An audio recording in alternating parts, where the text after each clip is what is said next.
caso de estudio se centra en una nueva aproximación a la escultura en yeso de Picasso que realiza en la década de 1930, en el taller que él ha creado en Bois-Guillaume, en la región francesa de Normandía. El relato dominante en el estudio de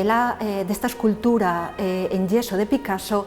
está organizada o, digamos, vertebrada en torno a tres ideas principales: la relación de Picasso o la interpretación del Picasso de esos años en clave surrealista, el reportaje fotográfico que realiza Brassai en diciembre de 1932 de este taller de Bois-Guillaume, pero también de su taller en la calle Lavoisier de París, y también es en clave, ¿no?, en clave de la pulsión creativa sexual derivada de la relación que tiene entonces con María Thérèse Walter.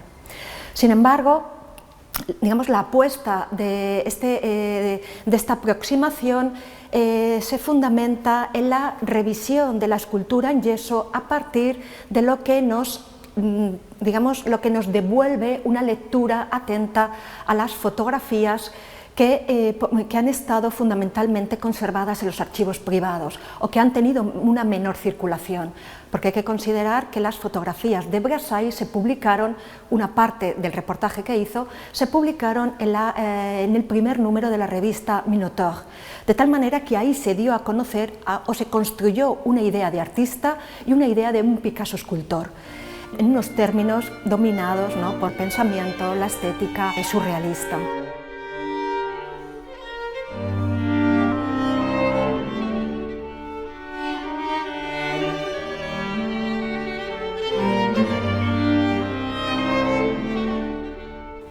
En cambio, lo que se ha tratado de hacer es confrontar la escultura en yeso con ese otro material fotográfico, de tal manera que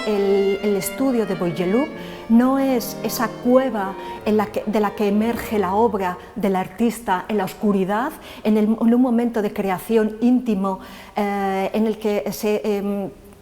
se pone el acento en esa capacidad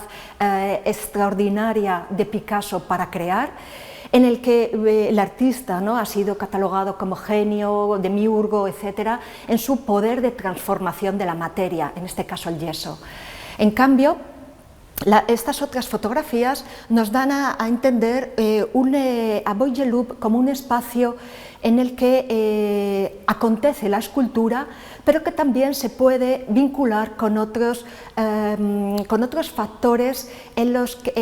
preponderantes en la época y de los que, bueno, esta es la hipótesis, Picasso podría participar o al menos sí que conocía, como es la vuelta, ¿no?, a un trabajo manual, el dominio de la materia.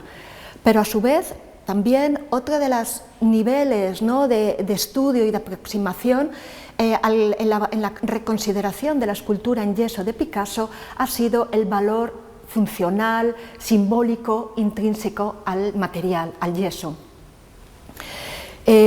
Porque se ha querido, ¿no?, digamos que lo que ha movido también, ¿no?, lo que subyace a esta investigación es esa voluntad de entender la obra de Picasso en yeso, esta escultura en yeso, no como objeto autónomo en sí mismo, una obra de arte autónoma que empieza y termina, ¿no?, que se entiende en sí misma, sino conectada, la obra, el proceso, el material, relacionada e inserta en su contexto. Un contexto político, social y artístico que es complejo también, ¿no?, y participado, en el que el artista, y también desde la crítica de arte, está reivindicando su lugar en la sociedad de nuevo, frente a una etapa en la que el artista ha estado separado de ella. Estos son términos, ¿no?, acerca de defensa, ¿no?, de un arte con una función social. Lo que se reclama es que el artista vuelva a participar en la comunidad a la que él pertenece, frente a esta idea de un artista separado, un artista artista vedette, como decía la crítica o decían los propios artistas, como Amédée Cézanne, por ejemplo, ¿no? Uno de los grandes defensores de las artes murales a mitad de la década de 1930. También otro de los propósitos, ¿no?, enlazado con esta idea es entender, ¿no?, si la escultura en yeso de Picasso no es autónoma, no es una obra de arte o no es solamente una obra de arte, sino que está inserta en su tiempo, en las necesidades digamos, de representación de su época. Esto me ha llevado a plantear o a revisar la escultura en yeso de Picasso como una escultura vinculada con un proyecto, una escultura de orden arquitectónico. De tal manera que, por ejemplo, este relieve, ¿no?, este relieve de cabeza de mujer de perfil, excavado, hecho en este molde, ¿no?, de escayola, puede llevarnos, ¿no?, a considerar esa idea, ¿no?, de un medallón, una metopa, una obra, una pieza en yeso, porque luego será transformada, ¿no?, eso pensando, ¿no?, en los procesos de producción de la escultura arquitectónica en términos generales, una pieza que será luego destinada a una fachada, un interior, con una función no solamente ornamental, sino también que puede contener la representación de un valor.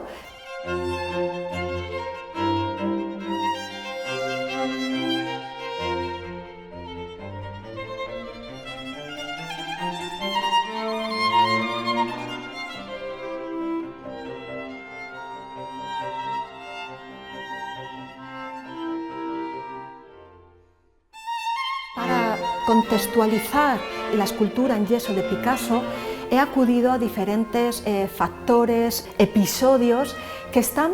participados directa o indirectamente por Picasso,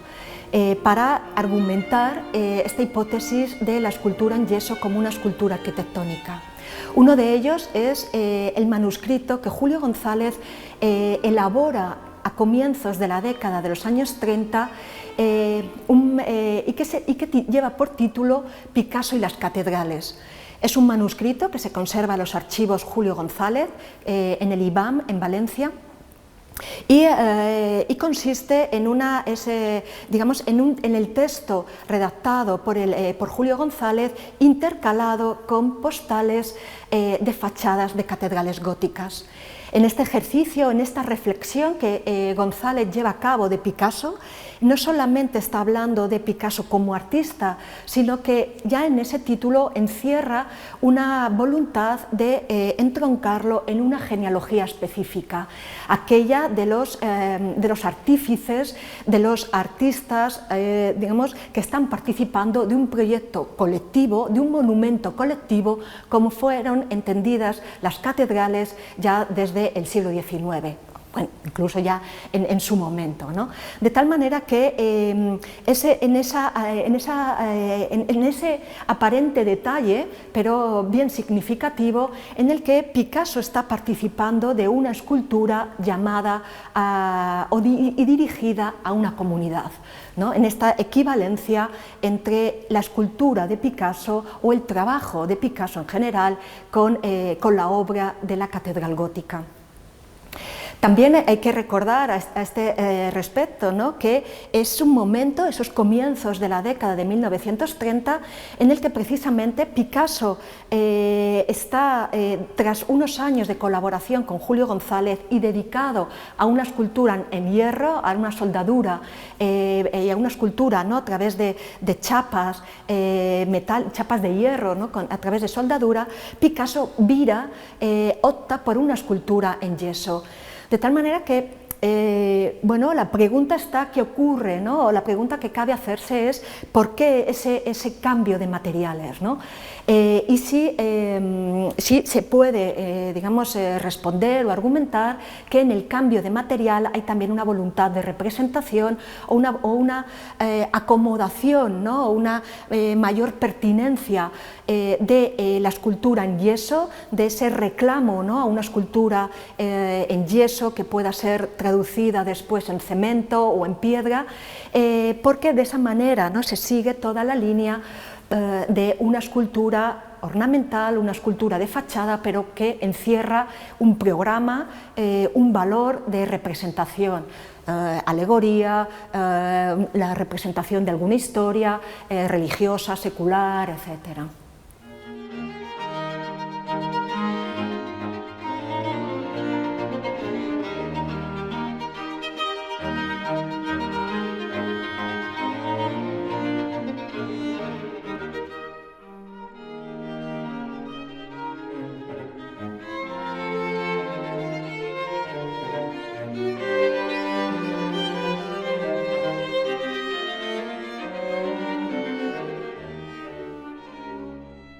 Escultura en yeso como una escultura arquitectónica es La mujer con follaje, que Picasso realiza en Bois-Guillaume en 1934 y de la que se conserva este yeso barnizado. En ella, ¿no?, advertimos cómo es una imagen, ¿no?, que encierra que potencialmente encierra una interpretación secular y religiosa acerca de una mujer o una figura oferente, una Nike, que sí, observándola en su parte trasera, digamos, es donde queda ahí latente ese destino, ¿no?, ese potencial destino, esa arquitectura en la que espera ser integrada. Picasso contemporáneamente, ¿no?, realiza contemporáneamente esta escultura, también realiza otras como El orador o La mujer acodada, y volviendo a esta revisión, ¿no?, a este cruce entre las otras fotografías del taller de Bois-Guillaume con las esculturas de yeso, en una mirada atenta, ¿no?, contemplamos, ¿no?, advertimos que esos materiales, ¿no?, ese trabajo manual que contienen estas esculturas, se advierte en las herramientas, en los materiales dispuestos, ¿no?, en el taller, ¿no? Por ejemplo, aquí apoyado en una enorme figura en yeso que aparece recortada, aparece un trozo de ese cartón corrugado con el que Picasso aún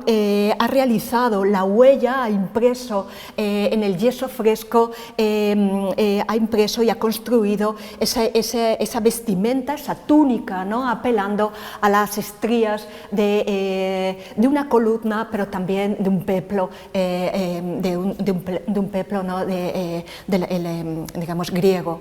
De tal manera que estas fotografías, frente a aquellas de Versailles, nos muestran el trabajo, nos muestran el estudio de Bois-Guillaume con luz, iluminado, donde las obras están en el centro. También ocurría, ¿no?, en las de Versailles, pero no están dramáticamente iluminadas, sino que estas fotografías, en cambio, nos revelan ese trabajo o esa mano del artista en la elaboración de este conjunto de piezas de yeso. También otro de los propósitos digamos que contiene esta aproximación al trabajo escultórico en yeso de Picasso es no contener esta reflexión sobre este Picasso escultor, no solo limitarlo, contenerlo a los primeros años de la década de 1930. Esto es, ni Bois-Guillaume ni el trabajo en escultura en yeso se acaban en 1932 con las fotografías de Versailles o en 1934 con la realización de esta mujer con follaje, El orador, la mujer acodada, que se puede ver, ¿no?, en otra de las salas, la sala precedente de la exposición. Sino que también me interesaba ver que este trabajo, por ese valor del yeso como material que anuncia o propicio para que la obra contenga o pueda desarrollar una función social, que el artista a través del yeso se pueda reincorporar en la sociedad, me interesaba observarlo a lo largo de toda la década de los años 30. Y para ello, no solamente con la escultura o con otros trabajos que Picasso realiza en los años centrales de la década, como la serie, los bocetos de Lisístrata, de la serie Lisístrata, que contiene, ¿no?, también un fuerte componente de un dibujo tratado como escultura, por esa referencia, ¿no?, a los dibujos dobles en una misma página, articulados, ¿no?, separados a través, ¿no?, de un elemento, de un recurso compositivo como es una columna, una línea vertical que separa dos escenas, de tal manera que nos recuerda a esas narraciones, a esas secuencias de imágenes dispuestas en las metopas de los templos griegos. De tal manera que hay una serie, ¿no?, de factores, de referencias a la historia del arte, a la historia de la cultura y de la civilización europea, el arte griego de la antigüedad, el arte gótico francés, que convergen en este trabajo en yeso de Picasso, digamos desde esta aproximación que realizo, ¿no? Y volviendo a la escultura, ¿no?, y al trabajo de Picasso a lo largo de los años 30, y en esa defensa de las artes murales que llevan a cabo artistas como Fernand Léger, Amédée Cézanne, Saint-Maur, quien en 1934 crea la Asociación de las Artes Murales. Es una asociación que, como digo, se crea en 1934, pero va a desarrollar su actividad a lo largo, ¿no?, del resto de la década, y que la retomará después de la Segunda Guerra Mundial. Todo eso, esta asociación está motivada, ¿no?, digamos, primero por esa revalorización, son los propios artistas quienes están reclamando su lugar en la sociedad. Es un momento de crisis económica y que lo artístico también incide. Los artistas están reclamando su participación en la construcción del espacio y de un espacio público, y también digamos, este fenómeno, ¿no?, es más que un episodio, este fenómeno de la defensa de las artes murales va a tener su punto álgido en la Exposición Internacional de París de 1937. También en multitud, ¿no?, de proyectos que el gobierno del Frente Popular, ¿no?, el gobierno a partir de 1936 va a encargar a los artistas, y sobre todo, ¿no?, en esa colaboración de los artistas con los arquitectos. Estoy pensando en proyectos de escuelas, hospitales, centros públicos que se ponen en marcha en Francia en esa segunda mitad de los años 30. Y es ahí donde, de nuevo,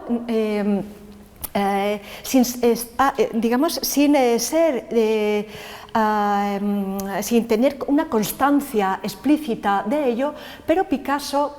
para la Exposición Internacional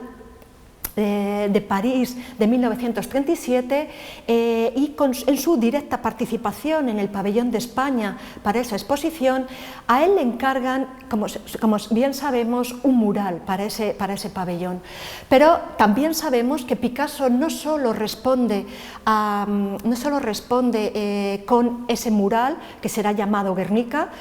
sino que también acude con un conjunto de 5 esculturas. 2 de las cuales van a ser dispuestas en el exterior del pabellón y 3 van a ser instaladas en la primera planta del pabellón, ¿no? 2 bustos de mujeres y una escultura en bronce. De tal manera que Picasso, ¿no?, digamos, de alguna manera concluye, ¿no?, se concretiza esa colaboración con la arquitectura, esa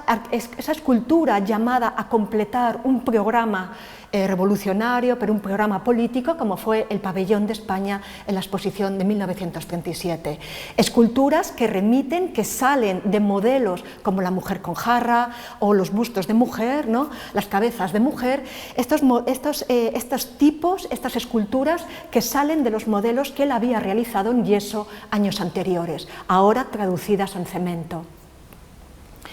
De tal manera que él como decía, ¿no? Él es consciente de la capacidad y las posibilidades del material, como del yeso, el cemento y la piedra, para devolver, ¿no?, al artista su lugar en la sociedad.